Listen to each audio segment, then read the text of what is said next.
Mari kita berdoa. Bapa surga, seperti pujian yang kami baru nyanyikan, di atas batu karang yang teguh, yaitu firman-Mu kami akan berdiri. Di tengah-tengah dunia yang tidak menentu, di tengah dunia yang gelap, kami membutuhkan firman-Mu untuk menerangi jalan kami, supaya hidup kami makin hari makin menyenangkan Engkau. Untuk itu Tuhan, ketika kami mendengar, membaca dan mendengar firman-Mu, Roh Kudus tolong kami, untuk kami boleh mengerti, dan juga mampukan kami untuk dapat melakukan firman-Mu. Tuhan, kami semua siap untuk mendengar, berbicaralah kepada kami, pakai dan urapi hamba-Mu. Dalam nama Tuhan Yesus, kami menyambut firman-Mu dengan penuh ucapan syukur. Amin. Mari Bapak Ibu, saya ajak kita membuka Alkitab kita. Ada dua bagian firman Tuhan yang akan kita baca. Yang pertama kita membuka dari Injil Markus, pasalnya yang ke-16. Kita membaca ayat 14 sampai dengan ayat 17. Injil Markus pasalnya yang ke-16 ayat 14 sampai ayatnya yang ke-17. Kalau sudah ketemu, mari saya mengajak kita membaca bergantian. Saya membaca ayat yang ke-14, kemudian saudara ayat 15, demikian sampai ayatnya yang ke-17. Demikian bunyi firman Tuhan. Akhirnya ia menampakkan diri kepada ke-11 orang itu ketika mereka sedang makan, dan ia mencelah ketidakpercayaan dan kedegilan hati mereka. Oleh karena mereka tidak percaya kepada orang-orang yang telah melihat dia sesudah kebangkitannya.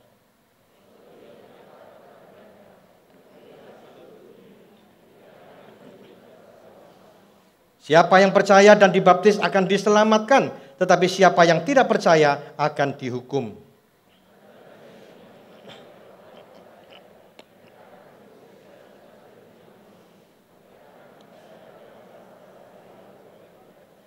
Selanjutnya saudara, saya ajak kita membuka Roma pasal 12 ayatnya yang kedua.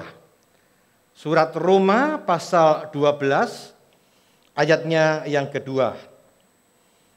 Kalau sudah ketemu, mari kita membaca bersama-sama perlahan-lahan ayat ini sambil meresapi kata-kata dari Roma 12 ayat kedua. 1, 2, 3. Janganlah kamu menjadi serupa dengan dunia ini, tetapi berubahlah oleh pembaharuan budimu, sehingga kamu dapat membedakan manakah kehendak Allah, apa yang baik, yang berkenan kepada Allah, dan yang sempurna. Sampai demikian pembacaan kita pada pagi hari ini. Berbahagialah kita yang membaca, merenungkan, dan yang terpenting melakukan firman Tuhan di dalam hidup kita hari demi hari. Bapak Ibu dan saudara-saudara yang dikasihi oleh Tuhan, saya pada suatu hari akan mengunjungi seorang majelis gereja.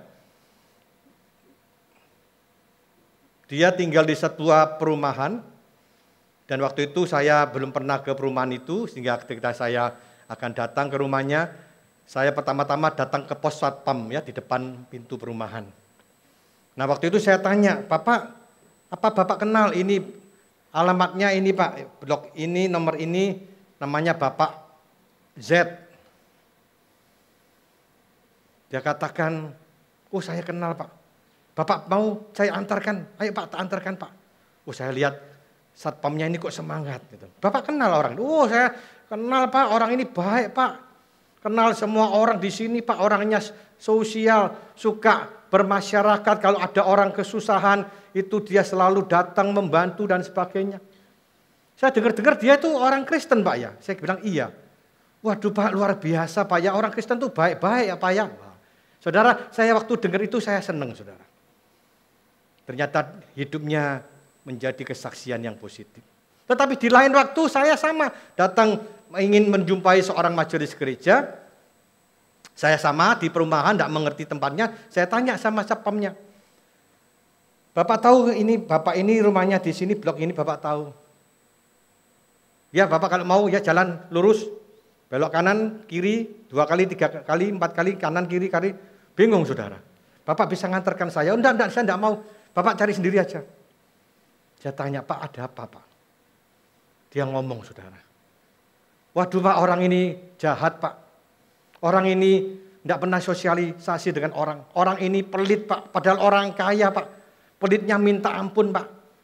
Dia itu pada waktu sumbangan 17 Agustus biasanya kan ada sumbangan. Itu iurannya itu 100.000, ditawar Pak, boleh enggak 50.000 gitu. Katanya orang Kristen Pak, iya. Waduh Pak, orang Kristen kok gitu Pak ya. Saya tidak bisa ngomong saudara. Ada dua perbedaan. Yang satu menjadi berkat, menjadi terang, dan yang satu menjadi batu sandungan. Nah saudara, siapakah yang menjadi perwakilan hidup saudara dan saya? Apakah kita termasuk orang yang pertama? Yang hidupnya menjadi berkat, dan akhirnya orang ini melihat, oh orang Kristen seperti ini? Ataukah yang kedua, hidup kita jadi batu sandungan? Nah saudara, Tuhan mau kita justru hidup kita ini menjadi berkat. Dan itulah tema kita hari ini, berbicara tentang bahasa yang baru. Bahasa yang baru ini adalah satu istilah yang terambil dari ayat 17 yang kita baca tadi. Ketika Tuhan Yesus menampakkan diri kepada murid-muridnya, Yesus menegur ya, karena mereka banyak yang tidak percaya kebangkitan Yesus. Padahal sudah berapa kali Yesus menampakkan diri, mereka tidak percaya. Sampai akhirnya Yesus datang ke 11 muridnya menegur, ngapain kamu kok tidak percaya, kamu itu orang-orang yang sungguh tidak punya iman dan sebagainya. Kemudian akhirnya mereka baru percaya.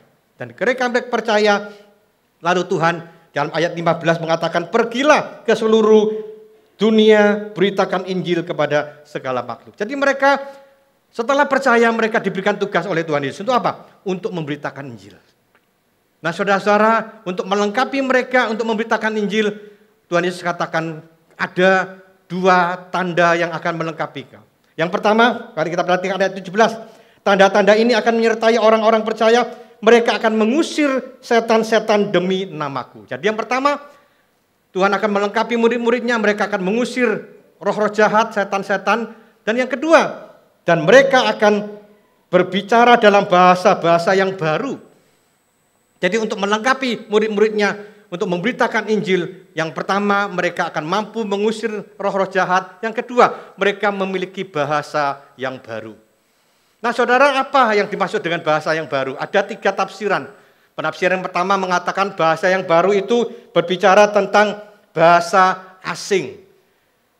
Jadi murid-muridnya itu orang-orang Yahudi, mereka tidak bisa bahasa yang lain, tapi mereka bisa ngomong bahasa yang lain yang dimengerti oleh orang lain.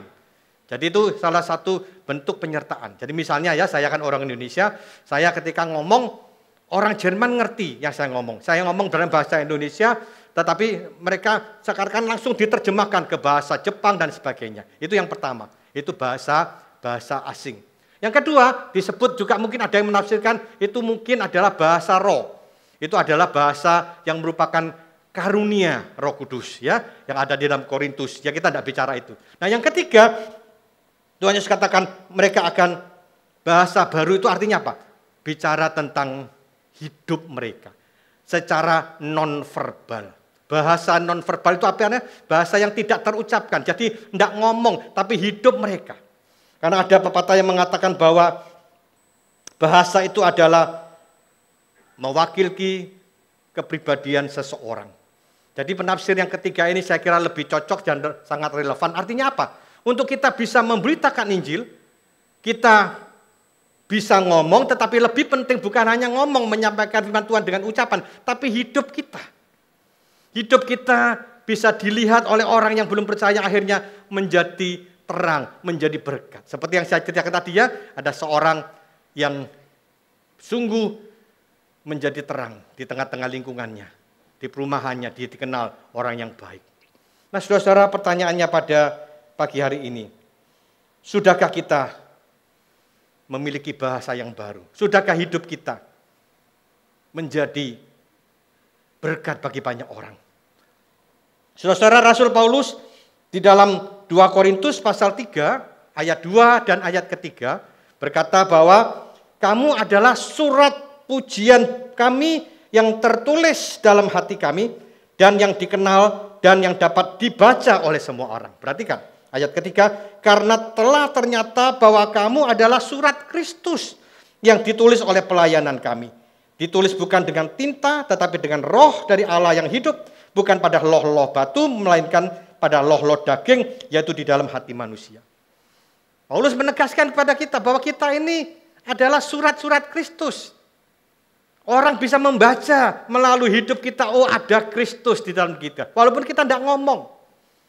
Banyak saudara orang memberitakan Injil ngomongnya pinter, wah kalau ngomong sama orang, wah orang bisa tertarik, tapi hidupnya ternyata menjadi batu sandungan. Dan orang tidak mau percaya Tuhan. Nah pagi hari ini mari saya ingin kita sungguh-sungguh mau menjadi orang-orang Kristen yang memiliki bahasa yang baru. Hidup kita adalah surat-surat yang bisa dibaca, yang bisa dilihat. Dan akhirnya melalui hidup kita, orang melihat Kristus dan mau percaya kepada Kristus. Nah bagaimana syaratnya saudara-saudara agar kita ini bisa menjadi orang-orang Kristen yang memiliki bahasa yang baru? Nah di dalam Roma 12 ayat yang kedua, mengajarkan kita paling tidak ada 2 kiat penting untuk kita bisa menjadi orang-orang Kristen yang memiliki bahasa yang baru.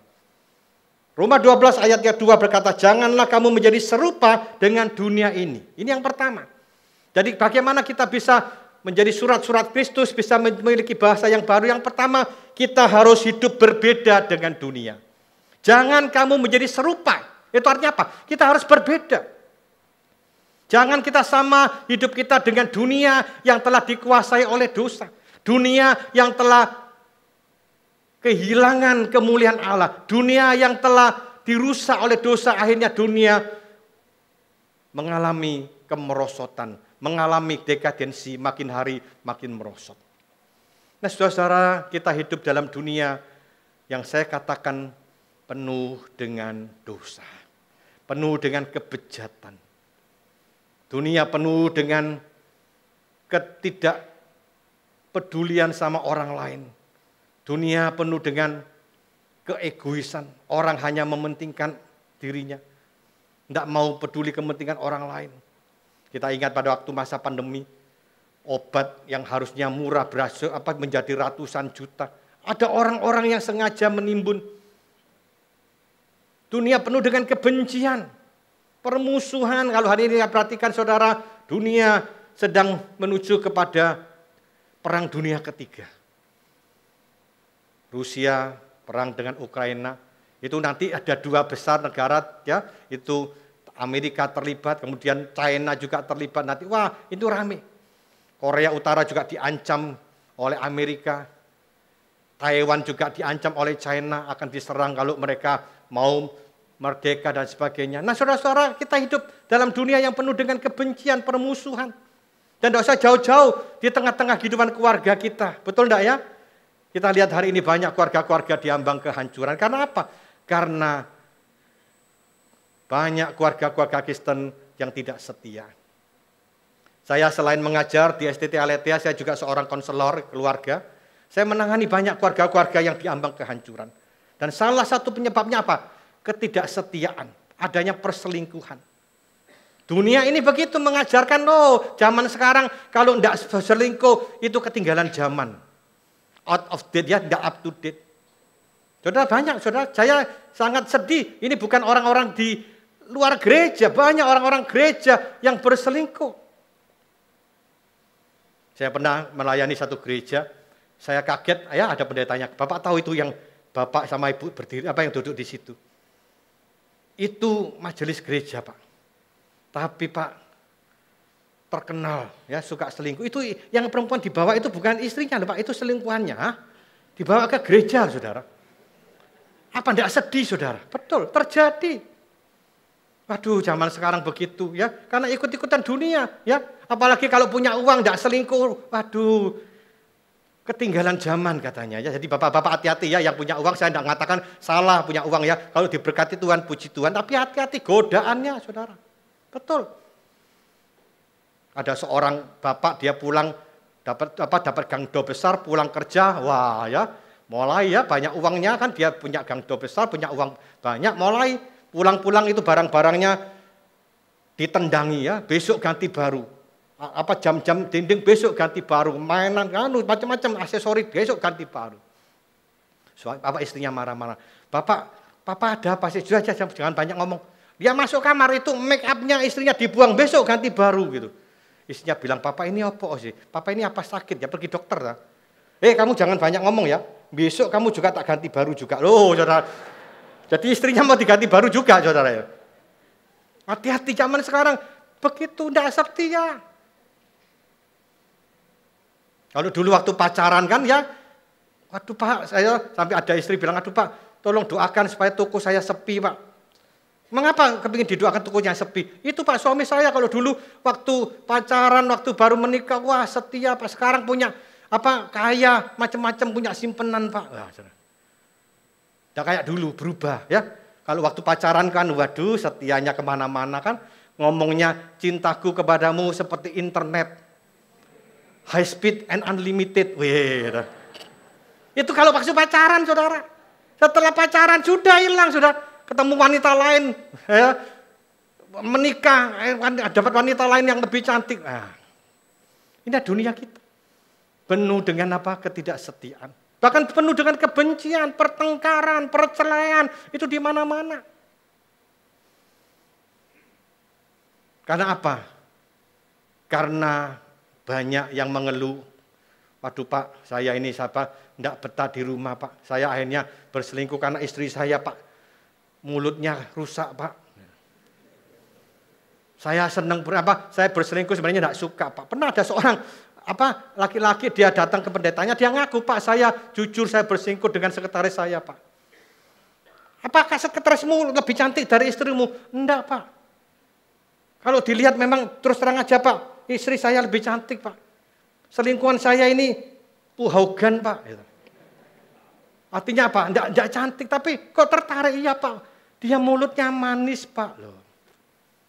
Aku ketemu dia manggilnya darling. Kalau istrimu maling loh saudara. Hampir sama tapi beda. Kalau saya ketemu istri selingkuhan saya karena apa? Manggilnya itu menyenangkan Pak. Baby, nyanyamu manggil kamu babi loh saudara. Hampir sama kan tapi beda. Kalau selingkuhan saya Pak, waduh saya senang cepat ketemu dia. Manggilnya sweetheart. Nyanyamu suike. Oh saudara. Wah. Nah saudara, akhirnya apa? Aku tidak betah di rumah Pak. Makanya aku akhirnya berselingkuh. Hati-hati saudara ya. Banyak juga perempuan juga begitu. Yang berselingkuh ternyata zaman sekarang bukan laki-laki ya, emansipasi. Hati-hati ya bapak-bapak. Karena apa? Karena tidak diperhatikan. Banyak istri, aku tidak diperhatikan Pak sama suami saya Pak. Makanya aku selingkuh karena apa? Saya punya teman laki-laki, waduh Pak enak Pak diajak ngomong Pak. Kalau ketemu saya ngomongnya, tuh kamu wanita yang luar biasa. Kamu cantik, kamu henbioliang, ya betul ya, pretty. Suami saya tidak pernah Pak, di rumah itu tidak pernah muji saya Pak. Saya pakai baju bagus, saya pakai make up itu dibiarkan saja Pak. Bahkan saya pernah make up Pak dimarahi. Aduh mama kamu tidak usah pakai make up, kamu kayak dakocan, tidak kurang ajar saudara. Akhirnya marah, tidak setia, ada perempuan laki-laki lain di luar memuji. Saya tidak pernah dipuji Pak. Saya kerja mati-matian untuk suami saya, nyiapkan makan apa. Tidak pernah Pak, sekali-sekali tidak pernah dipuji. Masakannya enak lah, enggak saudara. Selalu masak kamu masaknya enggak kayak mamaku. Kamu masak capcay enggak kayak mamaku. Kamu masak uyung he enggak kayak mamaku. Lama-lama dia marah, wes kamu kawin sama mamamu di sana. Tolong ya bapak-bapak, istri itu butuh pujian. Sekali-sekali lah kalau dikasih makanannya, disiapkan makanan sekali-sekali lah. Dipuji, aduh mama masakannya haujak sencing ping. Nah, itu enak gila kan gitu. Aman satu hari saudara. Istri tidak akan cari gara-gara ya toh. Jadi kali istri ngomel cari gara-gara tidak pernah dipuji. Ya tolong itu. Pertengkaran terjadi karena apa? Tidak pernah dipuji. Nah, ada satu suami habis dengar khotbah saya dipraktekkan, besok pagi ada makanan di meja, dia bilang, "Mah, masakannya haujak." Marah istrinya, saudara. Mengapa? Karena hari itu yang masak pembantunya, saudara. Burennya yang masak. Biasanya tidak pernah dipuji, sekarang dipuji. Nah saudara, inilah dunia kita. Penuh dengan ketidaksetiaan, penuh dengan kebencian, permusuhan dan sebagainya. Dunia kita penuh dengan keegoisan macam-macam. Makanya firman Tuhan katakan kalau kita mau jadi berkat, hidup kita harus berbeda. Anak-anak perempuan, anak-anak muda hari ini, ya, saya tadi katakan seringkali banyak terjadi hubungan seks di luar nikah. Karena orang-orang anak muda sekarang, kalau zaman sekarang no free sex itu no fun. Enggak fun. Jadi akhirnya sebelum menikah sudah hamil di luar nikah. Banyak terjadi seperti itu. Bikin malu. Pelayanan ke gereja. Jadi WL, jadi singer. Main musik gereja. Tapi hidupnya juga tidak beda dengan dunia. Nah kalau seperti itu bagaimana kita bisa menjadi surat Kristus. Bagaimana kita punya bahasa baru yang bisa membawa orang datang kepada Tuhan. Mari saudara kita mau belajar berbeda dengan dunia. Memang tidak gampang untuk kita berbeda dengan dunia. Memang seringkali kita dianggap aneh oleh dunia. Kita dianggap tidak waras oleh dunia. Betul? Ya, saya pernah dikasih tahu anak-anak muda, Pak, saya di kampus itu banyak teman-teman yang suka nonton film porno, Pak. Saya diajak, saya tidak mau, Pak. Saya dibenci, Pak. Saya dikucilkan. Sudah, kamu tidak usah kumpul sama kita. Kamu orang aneh kamu itu. Masa anak muda, kamu laki-laki tidak mau nonton film porno? Loh saudara ya, saya anak Tuhan, saya tidak mau ada anak Tuhan apa?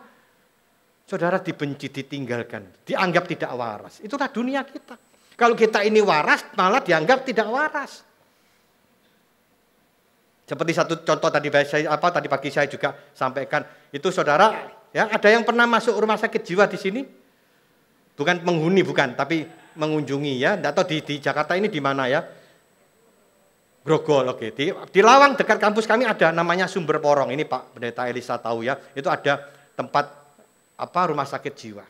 Nah saudara, saya suatu hari pernah masuk ke situ, bukan penghuni ya saudara ya. Saya mengunjungi, ada satu orang tua mahasiswa saya gangguan jiwa dirawat di situ. Saya mengunjungi.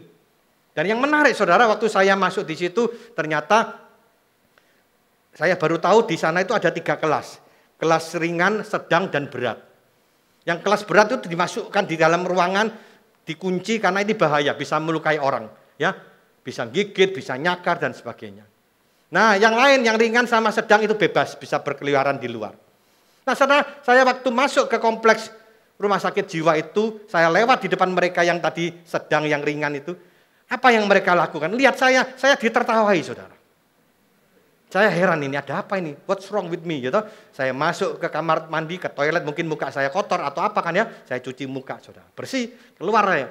Lewat di depan mereka. Apakah mereka berhenti tertawa? Enggak, malah tertawanya lebih keras. Sambil tunjuk-tunjuk begini, saudara. Ya. Wah, saya takut ya. Saya tanya sama penjaganya, Pak, saya dijaga Pak ya. Saya takut Pak. Mereka itu nertawai sambil tuding-tuding saya. Apakah bahaya Pak? Oh, enggak, jangan khawatir. Mereka itu ringan sama sedang, enggak apa-apa.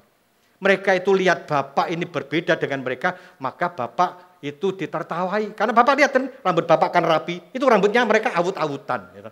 Bapak lihat bajunya kan Bapak kancingnya, gandengannya ini.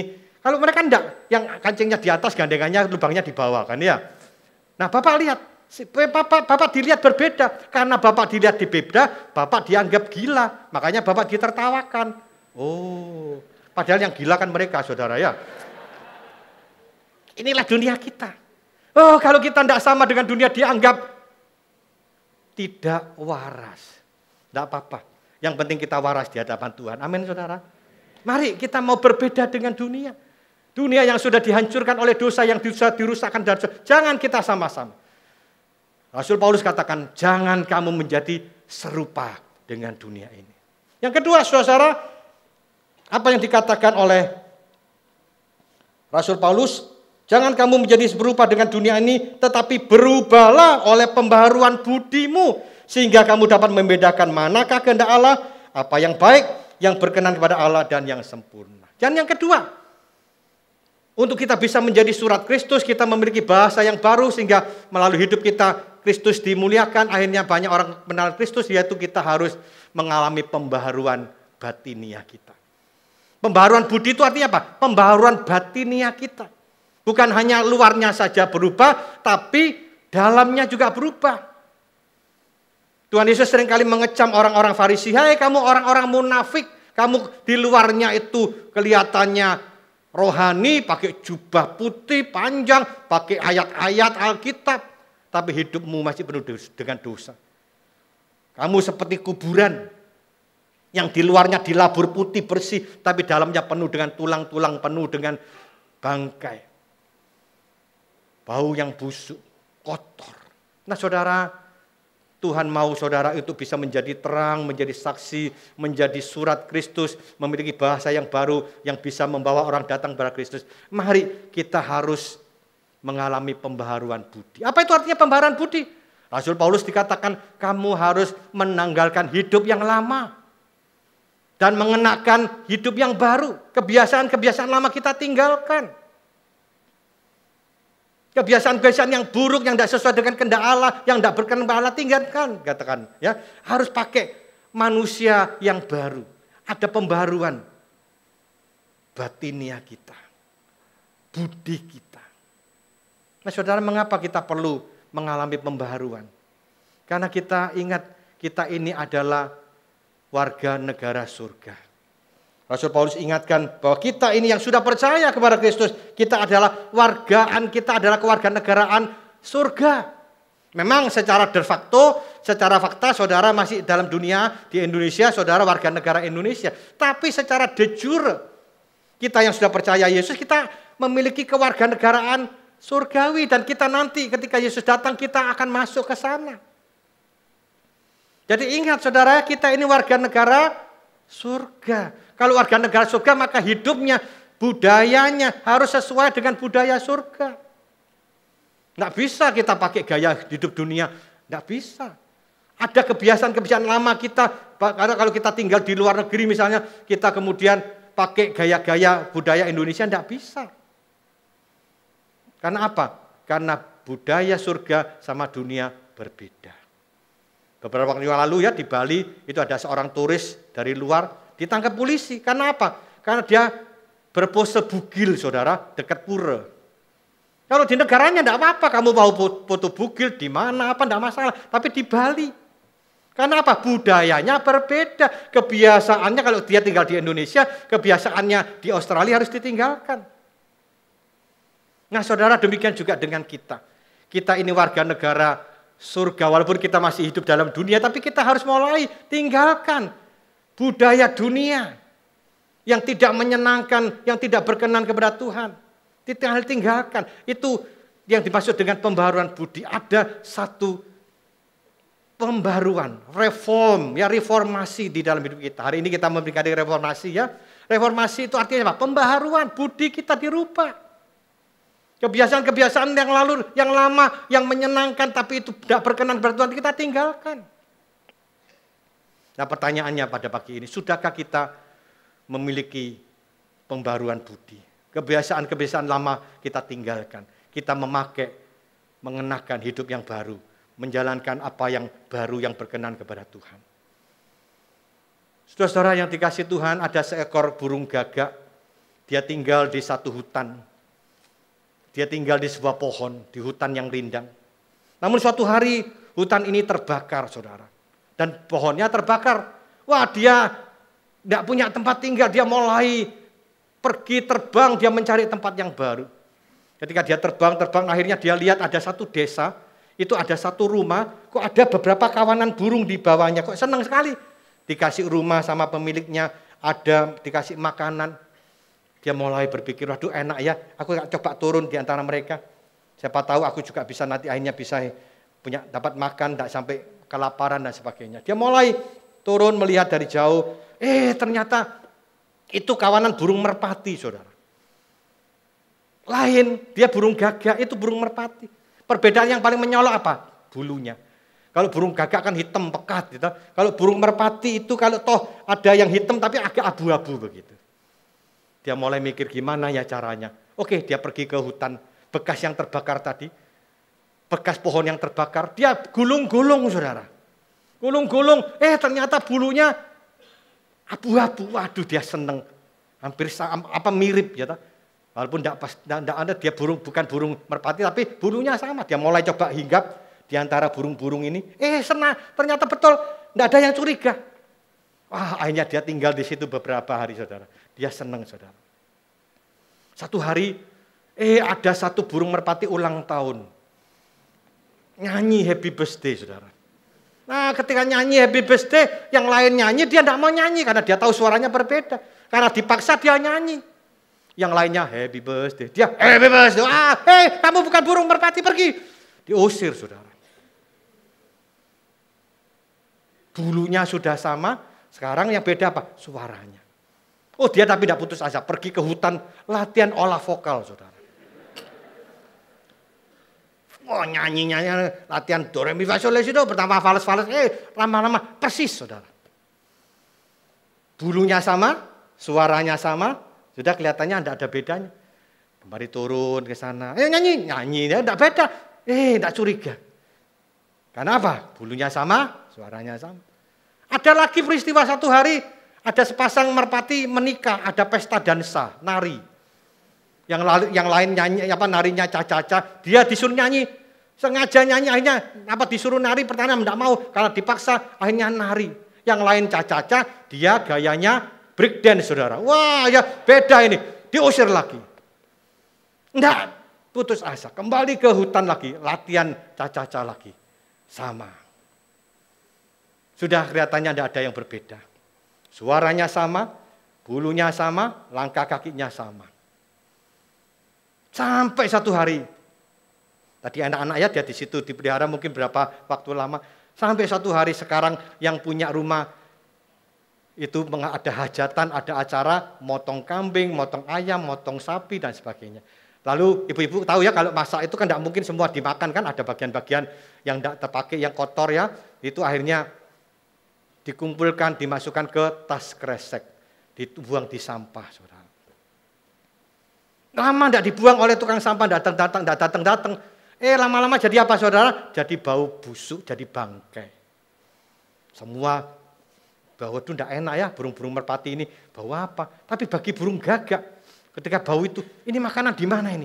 Ini kok hauja ini, kok enak leker ini. Dicari, saudara, di tong sampah, dikoyak-koyak. Oh, tasnya jebol, dimakan bangkai. Waktu dimakan itu burung-burung merpati lihat, loh, ini predator, ini bahaya ini. Ini nanti bisa makan kita, ayo keroyok. Akhirnya kali ini tidak diusir, dikeroyok, saudara. Akhirnya burung gagaknya game over, saudara. Meninggal, mati, saudara. Sayang ya, bulunya sama, suaranya sama, langkah kakinya sama. Tapi ada satu yang masih belum berubah. Karena dari dulu burung gagak suka makan bangkai. Kebiasaannya belum berubah. Akhirnya dia harus mati, binasa. Saudara-saudara, bagaimana dengan kita? Tuhan mau kita akan mengalami pembaharuan budi. Tinggalkan kebiasaan yang lama. Yang memang menyenangkan, tapi itu tidak berkenan kepada Tuhan. Supaya apa? Hidup kita bisa menjadi surat Kristus. Hidup kita punya bahasa yang baru. Sehingga melalui hidup kita, Kristus boleh diperkenalkan kepada orang-orang yang belum percaya. Mari kita berdoa. Terima kasih firman-Mu yang boleh kami renungkan bersama. Biarlah Tuhan tolong kami, untuk kami boleh berbeda dengan dunia, kami boleh mengalami pembaruan budi. Supaya hidup kami sungguh-sungguh menjadi surat Kristus, yang boleh dilihat orang, dibaca orang, dan melalui hidup kami, banyak orang boleh mengenal Kristus. Ampuni Tuhan kalau selama ini hidup kami menjadi batu sandungan. Tuhan, kami bersyukur untuk kesempatan hari ini kami boleh beribadah. Tempat ini berkati gereja-Mu, GKJ Kartini ini. Berkati hamba-Mu yang melayani, pendeta Elisa dan istri dan hamba-hamba Tuhan yang lain, majelis, aktivis dan jemaat Tuhan. Pakai gereja-Mu ini menjadi terang-Mu untuk balik membawa orang belum mengenal Tuhan percaya kepada-Mu. Ini doa kami Tuhan, ini harapan kami dalam nama Tuhan Yesus. Amin. Terima kasih, Tuhan Yesus memberkati.